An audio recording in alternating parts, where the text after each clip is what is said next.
let's begin what's trending. The presidential candidate of the Labour Party, Peter Obi, over the weekend replied to recent comments by his opponent in the All Progressives Congress, Bola Ahmed Tinubu, who, during a campaign rally in Ondo State, tagged Obi as Mr. Stingy, alleging that the former Anambra State governor watched his people suffer while saving the state funds rather than save the people. Obi, who alongside his running mate, Yusuf Datti Baba Ahmed, appeared at a town hall meeting organized by Channels TV on Sunday, stressed that no one could fault him for refusing to steal public funds, and no one has ever accused him of corruption. Peter Obi went on to say that one of the things killing Nigeria today is the Corruption Perception Index.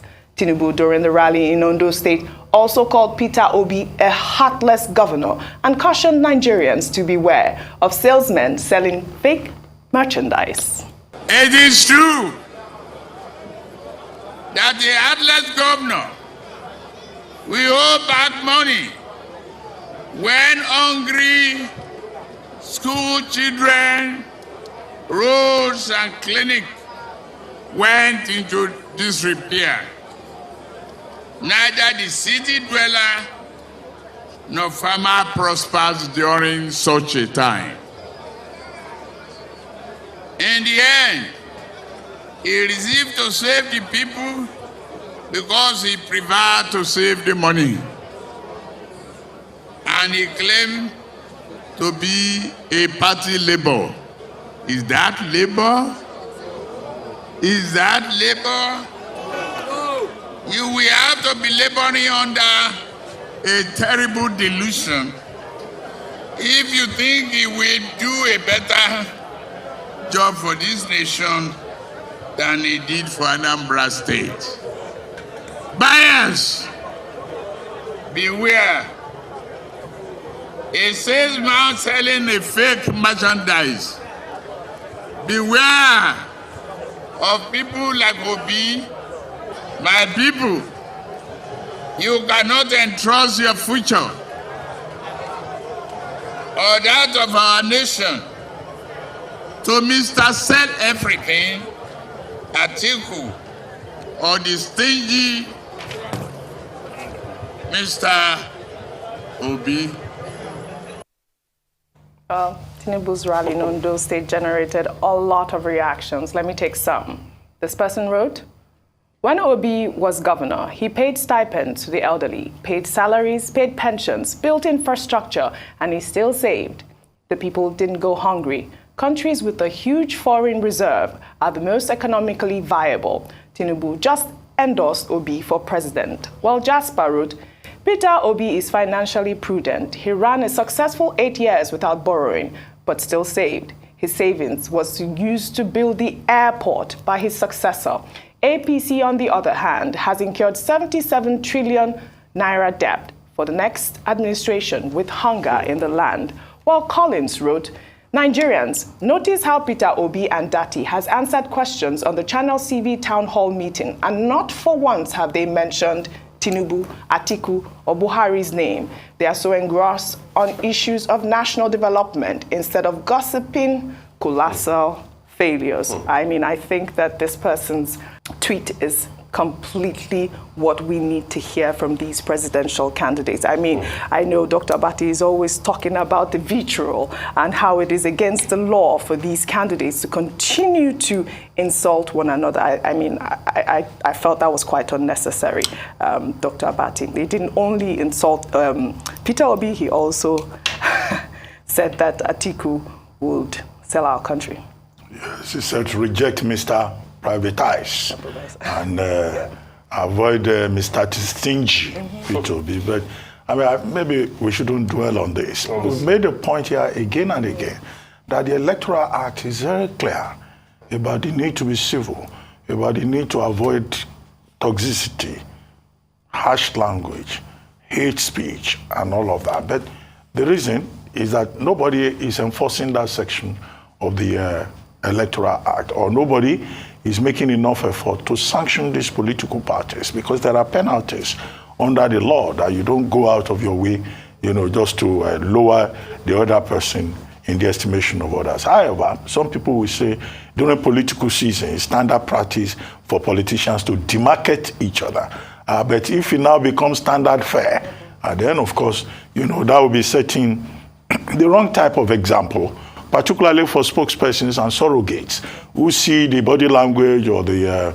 verbal missiles that their principals, eject like bullets, that they themselves would take it to another level. But it's not helpful. What is more helpful is the constructive message that Asiwaju Bola Ahmed Tinubu talked about, at that rally. He talked, for example, about agriculture. He said he's going to invest a lot in agriculture. And what you see, what he does in particular, he tries to tailor his message to the particular audience that he's talking to. He knows that Ondo State has a lot of, agricultural products. And he was talking to the farmer that, he will make the farmer king again. He talked about reintroducing the commodity exchange boards, right? Okay, you may argue about, the value of those commodity exchange boards. After all, not too long ago, in Abuja, there was a commodity exchange of what value has that been. And then he talked about strategic investment in infrastructure. And he told the people of Ondo State about bitumen, and in Ondo State, they have enormous bitumen deposits. And of course, it got publicly endorsed, as you would have expected, by the governor of Ondo State. Those are the kind of issues that we need to talk about, to ask him, what are your practical ideas about this commodity exchange boards? What exactly do you want to do in terms of investment and infrastructure? Peter Obi, the same weekend, was in Osogbo speaking for himself.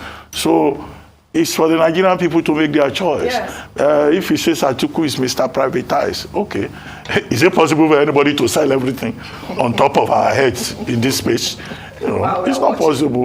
Okay, Mr. Stingy. In fact, Peter Obi's supporters say, in fact, they see that as a commendation. Yeah. Because what he was invariably saying, is that, look, Peter Obi is a very prudent person. That's how his own spokespersons turned it around. But can we stay on message and focus on the issues, particularly now that President Muhammadu Buhari is going to join the APC campaign in testis, right? You can't have the president there. You are using the presence and the platform of the president to be abusing other people. That would look a bit untidy. Yes. Okay. Ayo Rufai, really quickly. Yes, very quickly, just towing Doctor's line in terms of the fact that we should start to hold candidates to account to speak to the issues as opposed to, maligning the character of the other person. And let me just put in as well to make a stronger statement around the fact that INEC ought to start making some of these candidates and surrogate examples. You can't have a law that has penalties spelled out without administering the penalties, especially when you see the candidates flout the laws. Very important. It seems like child's play now, but until things start to get really violent, then we begin to run around. Remember, we've said before, proactive, not reactive. And then very quickly, he spoke about student loans. Reuters did a very robust report on that, and we had a conversation here off air as to how possible, the possibility or viability of his proposal to, of course, to having student loans. Of course, the supporters will cheer and really encourage that because it's great sound bites. But when you begin to unpack this, in Nigeria that we live in, if you look at other countries that are more prosperous, if I put it that way, than Nigeria, who have implemented student loans, it is a burden on the people and on the nation. And so perhaps when they make promises like this, let us use a fine-tooth comb to really analyze and see that they're not just making empty promises. Rufai? So for me, the sad reality is that we've lost it as a country. I love campaign season because politics and campaign season is the extravaganza for ideas. But what do we see here? A lot of abuses. And please, I think it is just our candidates, and especially this candidate that we're talking about, that chooses to be this way. See, you can actually attack your opponents in campaigns, but you attack them with facts on the things they have done. Look at the Hostons in the UK. They were attacking each other based on facts. You did this, you did that. I have no problems when you say, Peter Obi, I want to attack you. In Anambra, what was XYZ percentage point of unemployment? That's a fact. But when you start to launch all sorts of attack based on the person of people, calling them heartless, is it because of politics? And you see, we think it's a joke, but we are setting this country on fire. And these are the people that want to run Nigeria. They're already starting a third world war. All of them, they don't even get to talk about the 77 trillion debts. They don't talk about how they're going to balance the budget. They don't talk about exciting ideas. I would have thought that on the campaign train, they will talk about how to solve insecurity problem with these Edo attacks that happen. That's a very valid point. But they don't talk about that. It's constantly abuse and how to discredit people. But we can't continue that way as a country. And this is sad commentary, Oji. Well, on a lighter note, Tinubu held a town hall meeting with young people over the weekend at the Cheetah Event Center in the Federal Capital Territory, Abuja. The meeting was hosted by the governor of Kogi State, Yahaya Bello, who is also the national youth coordinator of the APC Presidential Campaign Council. The APC flag bearer at the end of the meeting displayed his youthfulness by dancing to Kiss Daniel's hit song, Buga.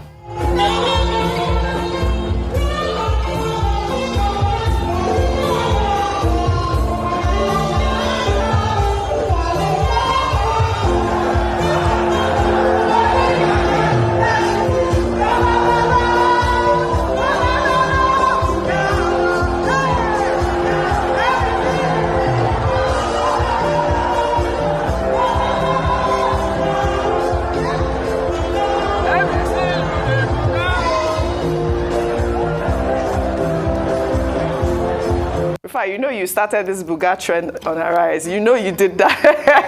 I mean, I love his dance moves. I thought that was really cute. I think it was really cute. He did what they call Papa's Buga. Yes. I just did. I think he's a good dancer. But sometimes I just wish Nigeria's economy can truly Buga. Oh, like I love that. Daniel is Buga. Well, all right. Let's take another story. There is a growing apprehension among many Nigerians who believe that their voting rights have been trampled upon and as such will be disenfranchised by the Independent National Electoral Commission, as many are yet to receive their permanent voter cards from the commission.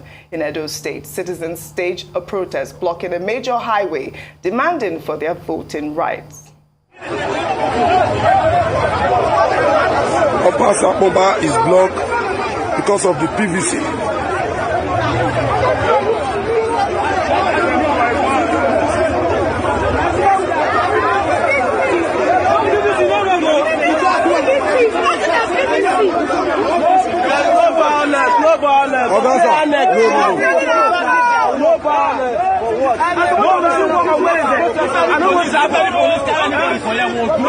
No road. No PVC, no road. Let them do their work. The road is empty.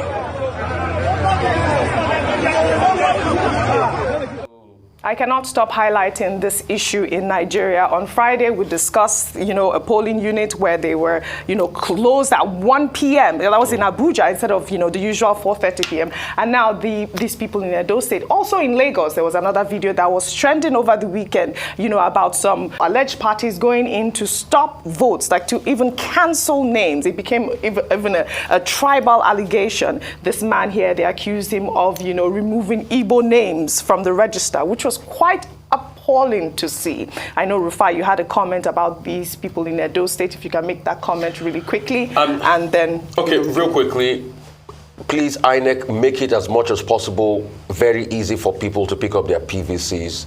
Please don't disenfranchise people. But I don't support blocking of the road. You could have protests, you could have carried your placards by the wayside.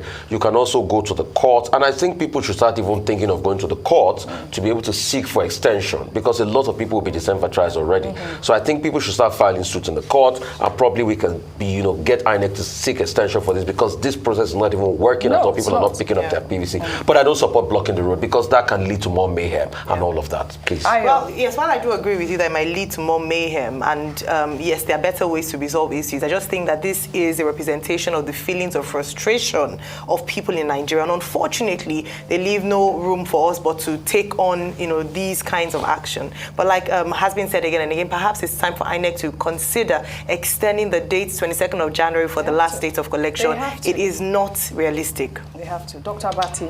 Okay, the deadline that INEC has given is January 22, 2023. And people have said, given the nightmare that persons have faced trying to get their PVCs, well, maybe it makes sense. Within the timetable framework to extend it. Maybe it will also make sense to get more ad hoc staff to assist. And for INEC to be able to answer the question, why are PVCs being found in drainage channels and in wrong locations? Because, look, these young people who are fighting, we're told out of 93.5 million voters, 48 million of them are young persons. So, this is part of it. You just cut the anger of young people. And if PVC is important, if this is a major election that will determine the future, I think the average citizen has a right to say he or she should be given the opportunity to make an informed choice. Well, thank you all for your great Thank you very analysis, much. as always, on What's Trending. Well, that's all I have for you on What's Trending today. I'll see you all tomorrow.